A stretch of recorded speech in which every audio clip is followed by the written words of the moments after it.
there, here's Christina from Changing Parenting. I specialize in ages 3 to 6, and today I want to teach you how to help your child, give your child social skills in this age group. So let's start with the 3-4-year-old. So in 3-4-year-old, their biggest challenge is all about, because they have a very egocentric view of the world. It's part of their developmental stage. They still feel everything is about me, me, me, me, me. And so it's very hard for them. Things like taking turns, like sharing. So those are the biggest social challenges that they face. And the way you help them is by giving them the social skills that allow them to do those things, whether you're there or not. So what you don't want to do is intervene and say, hey, give the toy back to this one. Hey, we don't take away the toy. No, that's not what you want to do, right? You want to coach your child into what they have to do so that they know what to do, whether you're there or not. Because if you intervene and solve the problem, what they learn is they cannot solve the problem by themselves. They always need to call mom, right? They are helpless. That's not a skill you want to teach them. You want to teach them how to solve the problem in the moment by themselves, whether you're not there or not, right? So someone is trying to take away the toy from your child. You completely ignore the other child. You just focus on your child and you say, put your hand forward, stretch your hand. Again, it's not to push the child, it's just to create a physical barrier, and say, stop, I'm still playing with this. Or stop, this is my toy. I'm playing with it. Right? Let's think the other way around. Another kid is trying to play with your child. Another kid is playing with the toy. Your child is going to go and try and grab the toy. Again, you don't intervene. You focus again 100% on your child and you say, this toy is not yours. You really need to say out loud these things that might seem obvious to you, but they are not for a 3-year-old, right? Or 4-year-old. This toy is not yours. You want to play with it, but it's not yours, so you cannot take it away. And then, depending on the age, let's say it's a 3-year-old, you would say, ask the child, can I play?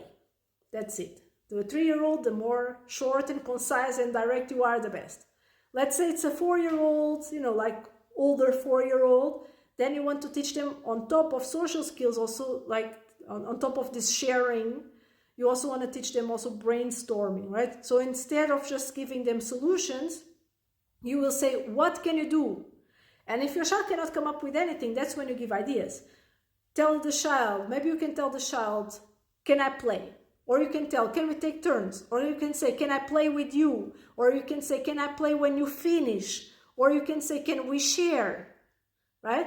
So you are giving your child ideas of things they can do, right? When you let them choose. Ideally, if possible, you just ask the question and they come up with the solution, because then you're teaching them 2 skills in one, right? A 5-year-old. For a 5-year-old, the biggest social challenge that they face is, because a 5-year-old is already understanding the idea of rules, and that they are able to play games with rules, and this happens and that happens, and the idea of fairness. And the biggest social challenge that they face in this age group is the idea of fairness. So they might come to you screaming like, mommy, they don't let me play with their toy or whatever, right? So for them it's like, hey, I let you play with something, now it's my turn. And they didn't allow me to have this turn, so that's not fair. So it's all about this fairness. So again, how do you help your child and teach them life skills in this age? You do not intervene again. You again coach them. So you would go to your child and say, okay, go to them and say, you already had your turn, now it's my turn to play. If you don't let me play, I don't want to play anymore with you. I don't want to be your friend today anymore. And again, to be a friend, for them it's a very momentary thing, so it's okay to say that, right? Because it's just about today. So if you don't want to take turns and you don't want to play the game right, if you're cheating in the game, whatever, I will not play with you anymore. You need to take turns. That is not fair. So you basically teach your child exactly what to say, right? And then let's say your child comes running and say, mommy, I said that, and they still don't let me play. You say, okay, then what do? You don't want to be their friend today. they are not being good playmates, right? So we don't play with them. Maybe tomorrow they are better, and then tomorrow you can play with them, right? This way they will learn that you only want to play with them if they are fair, because you don't want to play with them when they are being mean to you, right? So you're teaching them these life skills. Now let's think of a 6-year-old. With a 6-year-old, it starts being more, so they start personalizing things more. Whereas for a 3-4-year-old, social relationships are all about, I'm friends with whomever likes to play Legos, and right now I'm friends with this guy, and now tomorrow I'm friends with that guy, and I meet just a random person in the playground and we are best friends for today, because all today, right? A 5-year-old is already able to see, okay, I enjoy playing with this person more, so if there are more than one person playing Legos, I will choose this person, right? It's still related to the Legos and not to the person itself, but it starts being a little bit about which person is more compatible with me.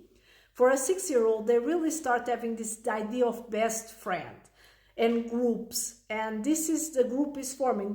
Those group of girls, they always play together, and this group of boys, they always play together, and they start feeling they start personalizing it, the idea of rejection, because until then there was no real rejection, right? Rejection with a 3-4-year-old is all about, like, I cannot play with this toy, that's it. With a 4-year-old, with a 5-year-old, it's more about, like, this person doesn't want to play with me today. Did I do something wrong? Why don't they want to be my friends today, right? With a 6-year-old, it already starts being like, is there something wrong with me?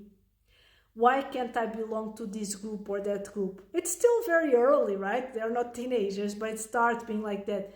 So they start having this idea of social relationships, of like the emotional weight of a social relationship.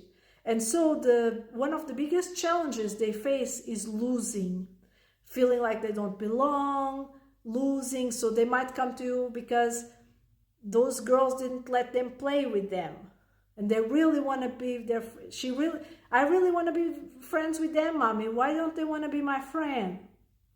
Or they might be like, you're playing some game, Uno for instance, and they threw a complete tantrum because they lost.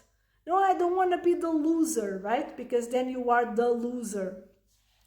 So it starts being more about like emotional. And there, it's less about coaching and it's more about teaching self-regulation skills. It's about teaching things like, just because you did something wrong doesn't mean you're a bad person.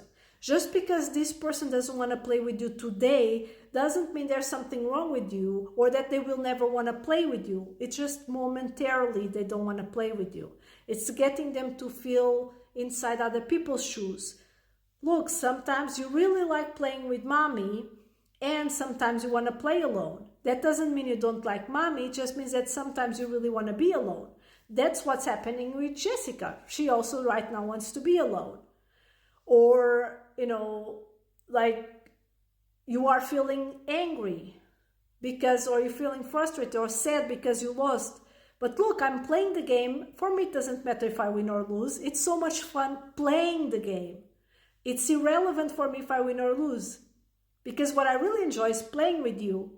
I enjoy playing with you the game, whether I win or lose, right? Modeling also. So it's teaching self-regulation skills and it's modeling and it's giving them this idea that their worth is not attached to how other people see them. This is a really important skill to start developing, and it will continue throughout their life, teenage years and all that. If you have any questions, let me know.